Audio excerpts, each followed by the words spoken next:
పిలిస్తే పోక తప్పది, అడిగితే చెప్పక తప్పది. ఎన్నిసార్లు తప్పించుకున్నా ఎప్పుడో ఓసారి లోపలికి పోక తప్పది. గిట్లనే లిక్కర్ కేసులో ఆఖరికి అందరూ అరెస్ట్ అయ్యిర్రు.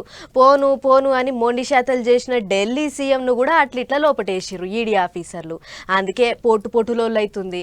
తప్పు చేసిర్రు కాబట్టి అరెస్టు చేస్తున్నామని ఆఫీసర్లు అంటుంటే అంత సెంటర్ సర్కారోళ్ళ పనే అని తతిమ పార్టీలు ఆడిపోసుకుంటున్నాయి. గా కథేందో చూద్దాం పారి. ఖాళీ కుర్చీ ముంగటేసుకొని ఎప్పుడొచ్చి కూకుంటాడా అన్నట్టే ఎదురు చూసిండ్రు ఈడీ ఆఫీసర్లు. 9 సార్ల నోటీసులు ఇచ్చినాక అట్లిట్లా అనుకున్నది సాధిచ్చిర్రు. ఢిల్లీ ముఖ్యమంత్రిని కూడా తీసుకుపోయి లోపటేసిర్రు. కుర్చీలో కూసబెట్టి అడుగుడు కడుగుడే కాకుండా కోర్టు సార్ల చుట్టూ యమతిప్పుడు తిప్పుతారు. కవితక్కను అదుపులో పెట్టుకున్నట్టే కేజ్రీవాల్ ను కూడా కస్టడీలో పెట్టుకునే ఎగురం చేసిర్రాట.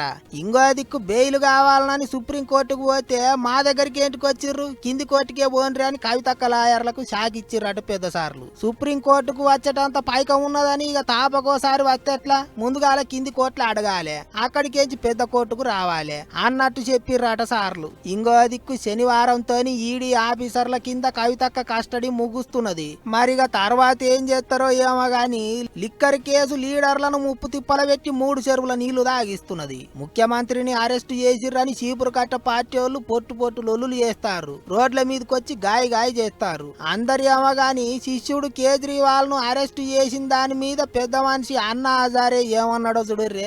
अरविंद केजरीवाल जैसे आदमी जो मेरे साथ काम करता था और शराब के बारे में हम लोग आवाज उठाया था, आज वो शराब नीति बना रहा है, जिसका मुझे दुख हुआ। लेकिन करेगा क्या, सत्ता के सामने कुछ नहीं कर सकता। आखिर उसको जो अरेस्ट किया गया, अटक हुआ, उनकी कृति से हुआ। हम ये बातें नहीं करते तो अटक होने का कोई संभव नहीं था। तो जो अटक हुआ है अभी कानून के तौर पर जो होगा वो होगा, वो सरकार देखेगी, वो सोचेगी। ఒకప్పుడు మందు తాగొద్దు అమ్మొద్దు అని పెద్ద మనిషితోని కలిసి పోరాటం చేసిండట కేజ్రీవాల్. అసోంటిది ఇప్పుడు లిక్కర్ కేసులు ఇరికిండు. తప్పు చేసిండు కాబట్టి అరెస్ట్ చేసిర్రు అన్నట్టు మాట్లాడిండు హజారే తాత. గంతేకాదు మాటినకుండా పోయిండు, మరిగా గట్టనే అవుతుంది అన్నట్టు వాతలు పెట్టిండు. మందు సీసాల కేసు ఎంత పని చేసింది చూడర్రే. గల్లీలున్నోళ్లను ఢిల్లీలో బారేసింది, ఢిల్లీలున్నోళ్లను లోపటేసింది అనుకుంటారు గీ ముచ్చట్లన్నీ చూస్తున్న పబ్లిక్.